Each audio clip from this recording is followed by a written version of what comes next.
fenomena yang kita saksikan sekarang ini, mohon maaf ini saya sampaikan. Mohon maaf. Karena ini sudah terjadi di mana-mana. Para pejabat-pejabat kita yang terhormat, mereka ngelihat kumpulan rakyat jelata, yang terpikir dalam benak mereka apa? Bagaimana kumpulan rakyat ini bisa menghasilkan proyek miliaran rupiah tanpa pernah memandang butir-butir air mata dari mata-mata mereka yang cekung. Ahli hukum, mohon maaf saya sampaikan, ahli hukum, mereka lebih cepat melihat pasal mana untuk bisa memenangkan klien mereka, tapi mereka lupa dengan isyarat keadilan. Nah, masalahnya sekarang untuk menciptakan generasi yang menyelamatkan dunia ini dari krisis ini kan gak gampang. Untuk membentuk kualitas manusia yang bertakwa ini tidak mudah. Mesti ada sebuah sekolah, mesti ada sebuah madrasah, mesti ada sebuah universitas yang akan melahirkan generasi-generasi terbaik yang akan menyelamatkan dunia ini dari krisis.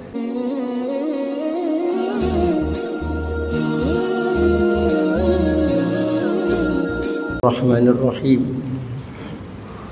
Alhamdulillahi haqqa hamdih, wassalatu wassalamu ala khairi khalqih Muhammadin rasulihi wa abdih wa ala alihi wa sahbihi min ba'dih. Qala Allah ta'ala fi kitabih, ya ayyuhalladzina amanu taqullaha haqqa tuqatih. Sadaqallahul azim wa sadaqa rasuluhun nabiyyul habibul karim, walhamdulillahi rabbil alamin. Akhinal mahbub al-ustaz Jaya Sukmana, matanallah bituli hayatihi wa nafa'a bi ulumihi. Hadirin ma'asyiral muslimin, jamaah salat zuhur Masjid Nurul Barakah, yang mudah-mudahan kita di siang hari ini selalu diberikan kesehatan, keafiatan, keselamatan dan keberkahan, dan mudah-mudahan hidup kita selalu berada dalam ridho dan kasih sayang Allah Subhanahu wa taala. Amin ya rabbal alamin. Hadirin yang dimuliakan Allah Subhanahu wa taala. Rasulullah sallallahu alaihi wa alihi wasallam bersabda dalam sebuah hadis riwayat Ibnu Majah. Beliau bersabda, sanawatun khadda'atun sayati 'alan nas sanawatun khadda'atun. Jadi kata Nabi, akan datang satu masa yang akan menimpa pada umat manusia. Sanawatun khadda'atun, hidup bertahun-tahun penuh dengan kepalsuan. Bertahun-tahun hidup dalam kebohongan, bertahun-tahun hidup dalam kedustaan. Yusaddaqu fihal kazib wa yukazzabu fihas shadiq. Pendusta dibenarkan, yang jujur malah didustakan.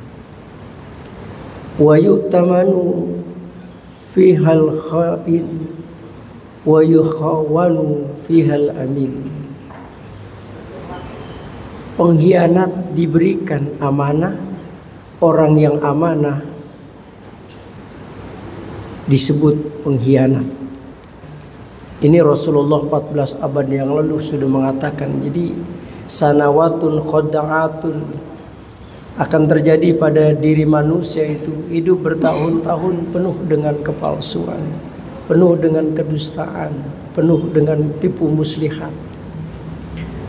Yusaddaqu fihal kazib, pendusta itu dibenarkan, wa yukazzabu fihas shadiq, sementara yang benar itu didustakan. Wa yu'tamanu fihal kha'in, pengkhianat diberikan amanah, wa yukhawwanu fihal amin, sementara orang yang jujur dianggap pengkhianat. Kira-kira ini sudah masuk belum nih yang diprediksikan Rasulullah sallallahu alaihi wasallam? Mudah-mudahan belum. Mudah-mudahan. Jadi Rasul sudah memprediksikan akan terjadi kehidupan seperti ini. Nah, kalau kita coba merenung tentang keadaan demi keadaan, rasanya memang sudah kelihatan apa yang diprediksikan Rasulullah 14 abad yang lalu dalam kondisi sekarang ini. Bahkan ini juga menjadi topik hangat di Amerika. Salah seorang rektor dari Universitas Morehouse di Amerika, namanya Dr. Benjamin Amos, menyikapi kehidupan sekarang ini. Beliau sampai mengatakan dalam forum yang dihadiri oleh beberapa rektor dari universitas terkemuka di Amerika, beliau bilang, kita bangsa Amerika ini telah banyak melahirkan sarjana-sarjana yang tangguh dalam berbagai disiplin ilmu. Kita juga memiliki universitas hebat sepanjang sejarah. Tapi sungguh kemanusiaan kita sekarang ini adalah kemanusiaan yang berpenyakit. Ini di Amerika. Jadi kata Benjamin Amos bahwa sekarang ini kita sedang menghadapi kemanusiaan yang berpenyakit. Bukan pengetahuan yang kita inginkan sekarang ini, karena kita sudah memiliki ilmu pengetahuan. Yang kita inginkan sekarang ini adalah kemanusiaan yang membutuhkan nilai-nilai spiritual. Jadi yang diinginkan sekarang ini banyak orang di Amerika adalah kemanusiaan yang membutuhkan nilai-nilai spiritual. Itu ketika rektor mendengar apa yang dilakukan, yang diucapkan oleh Dr. Benjamin Amos, itu rektor itu yang hadir sempat tersentak juga. Kenapa? Karena mereka semua baru menyadari kalau ternyata di Amerika sarjana-sarjananya, universitasnya hanya mampu melahirkan manusia-manusia yang bernalar tinggi tapi hatinya kering. Sarjana-sarjana yang meraksasa dalam iptek tapi masih merayap soal etik. Itu yang terjadi. Makanya J.J. Risau dalam bukunya itu mengomentari. Dia bilang apa? Kemanusiaan, penyakit kemanusiaan itu ditimbulkan karena betapa banyak orang-orang yang terlalu mengandalkan rasionya tetapi mengesampingkan dorongan hati nuraninya. Jadi orang-orang yang terlalu mengandalkan akalnya tetapi mengesampingkan dorongan hati nuraninya, itulah yang terjadi ke penyakit kemanusiaan. Dan kalau kita coba tarik ke dalam kehidupan berbangsa dan bernegara seperti sekarang ini kita saksikan, penyakit kemanusiaan sesungguhnya bukan hanya melanda bangsa Amerika, tapi bangsa yang kita cintai ini dan bangsa-bangsa di dunia. Belum lama saya ke Malaysia, saya ngobrol panjang lebar dengan supir Grab. Ternyata sama keadaan, tidak jauh berbeda dengan keadaan bangsa kita. Mereka pun punya problem yang sangat serius dalam soal kemanusiaan. Fenomena yang kita saksikan sekarang ini, mohon maaf ini saya sampaikan, mohon maaf, karena ini sudah terjadi di mana-mana. Para pejabat-pejabat kita yang terhormat, mereka ngelihat kumpulan rakyat jelata, yang terpikir dalam benak mereka apa? Bagaimana kumpulan rakyat ini bisa menghasilkan proyek miliaran rupiah tanpa pernah memandang butir-butir air mata dari mata-mata mereka yang cekung. Ahli hukum, mohon maaf saya sampaikan, ahli hukum, mereka lebih cepat melihat pasal mana untuk bisa memenangkan klien mereka, tapi mereka lupa dengan isyarat keadilan.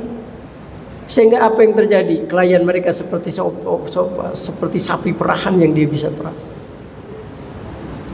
Rumah sakit, mohon maaf saya sampaikan, rumah sakit, dokter-dokter, mohon maaf, mereka pintar mendiagnosa penyakit pasiennya, tapi kadang lupa dengan isyarat kemanusiaan. Sehingga akhirnya apa? Pasiennya tak ubahnya seperti sebongkah tubuh yang dia bisa kalikan dengan biaya yang cukup fantastis. Saya selama 4 bulan ketika serangan jantung mengalami itu semua dengan biaya yang cukup fantastis. Bagaimana yang sekelas kita sebagai seorang dosen untuk bisa memenuhi itu? Dan seorang guru, dosen Mereka bisa dan mampu memberikan pelajaran, tapi kadang-kadang mereka nggak bisa memberikan pendidikan. Nah, akhirnya apa yang terjadi? Kita banyak menemukan orang-orang yang pinter di sini, orang-orang yang pinter di dunia ini, tapi sulit dicari orang yang jujur. Karena dosen guru hanya bisa memberikan pelajaran, tapi tidak bisa memberikan pendidikan. Inilah penyakit kemanusiaan yang terjadi dalam kehidupan kita berbangsa dan bernegara. Makanya Thomas Merton sebagai seorang tokoh spiritualis dan juga seorang praktisi pendidikan menulis buku The Mysticism. Beliau mengatakan bahwa untuk menyelamatkan dunia ini dari krisis bukan hanya dibutuhkan sebuah sistem. Kita butuh orang-orang yang jujur, kita butuh orang-orang yang memiliki hati nurani, kita butuh orang-orang yang memiliki kepekaan sosial, kita butuh orang-orang yang memiliki kedermawanan. Sebab kelak dari tangan mereka lah dunia ini akan terselamatkan. Saya ingin mencoba menggarisbawahi aja nih dalam pertemuan kita kali ini apa yang disampaikan Thomas Merton sebagai seorang spiritualis. Beliau katakan untuk menyelamatkan dunia ini dari krisis bukan hanya sistem saja, tapi butuh orang-orang yang punya kejujuran, hati nurani, kepekaan sosial, dan kedermawanan. Loh, tanda-tanda yang disebutkan Thomas Merton itu kalau kita bicara dalam perspektif agama Islam, nah itu kan ciri orang-orang yang bertakwa kepada Allah. Kalau kita coba menginterpretasi apa yang disampaikan Thomas Merton, seolah-olah dia ingin mengatakan bahwa untuk menyelamatkan dunia ini dari krisis, kita butuh orang-orang yang bertakwa kepada Allah. Dan itu sudah dibuktikan 14 abad yang lalu. Bagaimana Rasul membangun sebuah peradaban yang kemudian menjadi kenangan sejarah. Bagaimana Rasul membangun satu sistem pemerintahan yang diabadikan dalam Quran, baldatun thayyibatun wa rabbun ghafur. Kenapa? Karena Rasul membangun sistem pemerintahan berdasarkan hati, berdasarkan kejujuran, berdasarkan kedermawanan. Maka pantas di zaman itu Rasul membangun sebuah sistem pemerintahan begitu gemilang yang sampai Michael Hart meletakkan Rasulullah dalam urutan manusia yang layak mendapatkan penghargaan sebagai manusia terbaik yang pernah lahir di muka bumi ini. Nah, masalahnya sekarang untuk menciptakan generasi yang menyelamatkan dunia ini dari krisis ini kan gak gampang. Untuk membentuk kualitas manusia yang bertakwa ini tidak mudah. Mesti ada sebuah sekolah, mesti ada sebuah madrasah, mesti ada sebuah universitas yang akan melahirkan generasi-generasi terbaik yang akan menyelamatkan dunia ini dari krisis. Dan kalau kita bicara dalam perspektif Al-Quran, Allah sudah menyiapkan sekolah itu sebenarnya. Allah sudah menyiapkan universitas yang akan melahirkan generasi-generasi terbaik itu. Mana? Baca dalam surah Al-Baqarah, ya ayyuhalladzina amanu kutiba alaikumus siyam kama kutiba alal ladzina min qablikum la'allakum tattaqun. Wahai orang-orang yang beriman, kata Allah, diwajibkan atas kalian berpuasa sebagaimana diwajibkan atas umat-umat terdahulu, la'allakum tattaqun, agar kalian menjadi orang yang berkualitas bertakwa.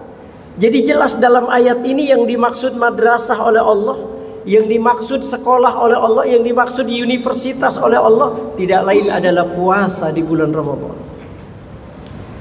Jadi puasa ini sebagai madrasah rohaniah. Puasa ini sebagai universitas yang akan melahirkan sarjana-sarjana terbaik yang akan menyelamatkan dunia ini dari krisis.